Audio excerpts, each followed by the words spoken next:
Assalamualaikum warahmatullahi wabarakatuh. Perkenalkan, kami dari kelompok 3 yang akan menjelaskan tentang sikap berbahasa. Adapun anggotanya yaitu Isti, Email, Ronika, Dita, Rima, dan Padli. Sosiolinguistik menempatkan bahasa sebagai bagian dari sistem sosial dan sistem komunikasi serta merupakan bagian dari masyarakat dan kebudayaan tertentu.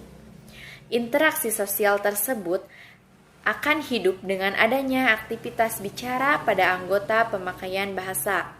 Aktivitas itu akan berhasil apabila didukung oleh alat-alat dan faktor lain yang turut menentukannya. Antara lain, faktor situasi kebahasaan di Indonesia memang amat kompleks karena terdapat sejumlah besar bahasa Indonesia. Rumusan masalah yang akan kita bahas yaitu bagaimana pengertian dari bahasa. Pengertian yaitu penjelasan tentang bahasa, dari mana asal-usul dan arti kata bahasa. Supaya kita tahu apa pengertian dari bahasa. Yang kedua yaitu bagaimana fungsi-fungsi bahasa. Yang ketiga, bagaimana sifat-sifat bahasa. Dan yang keempat, bagaimana sikap dalam berbahasa. Tujuan rumusan masalah yaitu agar kita semua mengetahui pengertian bahasa, fungsi-fungsi bahasa, sifat-sifat bahasa, dan mengetahui sikap berbahasa. Bab 2. Pembahasan. A. Pengertian bahasa.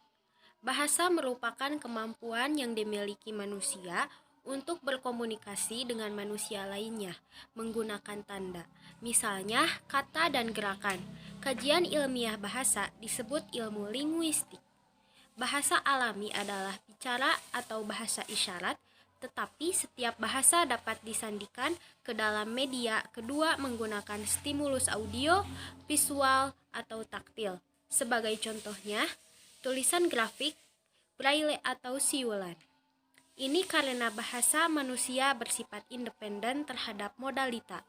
Sebagai konsep umum, bahasa bisa mengacu pada kemampuan kognitif untuk mempelajari dan menggunakan sistem komunikasi yang kompleks,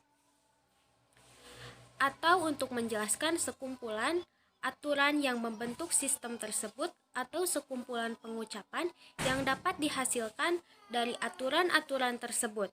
Semua bahasa bergantung pada proses semiosis untuk menghubungkan isyarat dengan makna tertentu.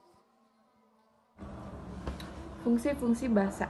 Bahasa memiliki beberapa fungsi, diantaranya 1. Bahasa sebagai alat ekspresi diri, 2. Sebagai alat komunikasi, 3. Sebagai alat integrasi dan adaptasi sosial, 4. Sebagai alat kontrol sosial, 5. Sebagai alat aktivitas artistik, 6. Sebagai alat dalam ranah didaktis, 7. Sebagai alat filologi. Sifat-sifat bahasa. 1. Bahasa itu adalah sebuah sistem. 2. Bahasa itu berwujud sebagai lambang. 3. Bahasa itu berupa bunyi. 4. Bahasa itu bersifat arbitrter. 5. Bahasa itu bermakna. 6. Bahasa itu bersifat konvensional. 7. Bahasa itu bersifat unik. 8. Bahasa itu bersifat universal. 9. Bahasa itu bersifat produktif. 10. Bahasa itu bervariasi, dan lain sebagainya. Sikap berbahasa. Pengertian sikap berbahasa. Sikap merupakan tingkah laku respon dari hasil suatu tindakan atau tuturan seseorang dalam kegiatan berbahasa, juga menghasilkan berbagai sikap yang bisa disebut sikap berbahasa. Sikap ini mempengaruhi bagaimana bahasa itu digunakan, baik dari segi variasinya, tuturannya, maupun bentuknya. Berbahasa adalah salah satu wujud kepribadian dan intelektualitas. Sikap bahasa adalah posisi mental atau perasaan terhadap bahasa sendiri atau bahasa orang lain. Ciri-ciri sikap bahasa. Garpin Mathiot mengemukakan sikap bahasa itu setidak-tidaknya mengandung 3 ciri pokok, yaitu kesetiaan bahasa, kebanggaan bahasa, dan kesadaran adanya norma bahasa. Jenis-jenis sikap bahasa. Sikap bahasa ada 2, yaitu sikap positif dan sikap negatif. Sikap positif adalah penggunaan bahasa sesuai dengan kaidah bahasa dan sesuai dengan situasi kebahasaan.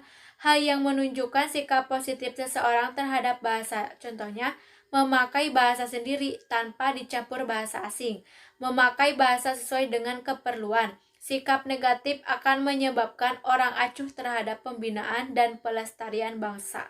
Mereka menjadi tidak bangga lagi memakai bahasa itu.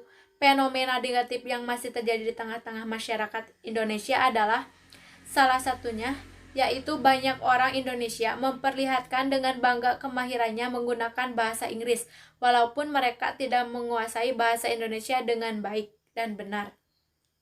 Ketiga, penutup kesimpulan. Jadi, bahasa merupakan kemampuan yang dimiliki manusia untuk berkomunikasi dengan manusia lainnya menggunakan tanda. Misalnya, kata dan gerakan.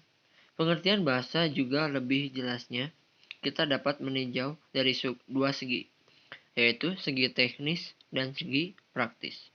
Bahasa memiliki beberapa fungsi diantaranya. Bahasa sebagai alat ekspresi diri, bahasa sebagai alat berkomunikasi, bahasa sebagai alat integrasi dan adaptasi sosial, bahasa sebagai alat kontrol sosial, bahasa sebagai alat berkreativitas artistik, bahasa sebagai alat dalam ranah didaktis, dan bahasa sebagai alat filologi.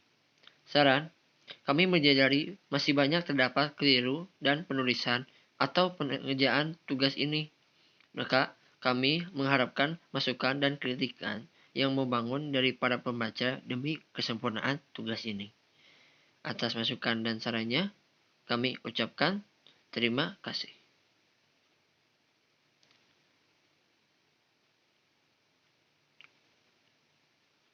Terima kasih atas perhatiannya. Thanks for attention. Wassalamualaikum warahmatullahi wabarakatuh.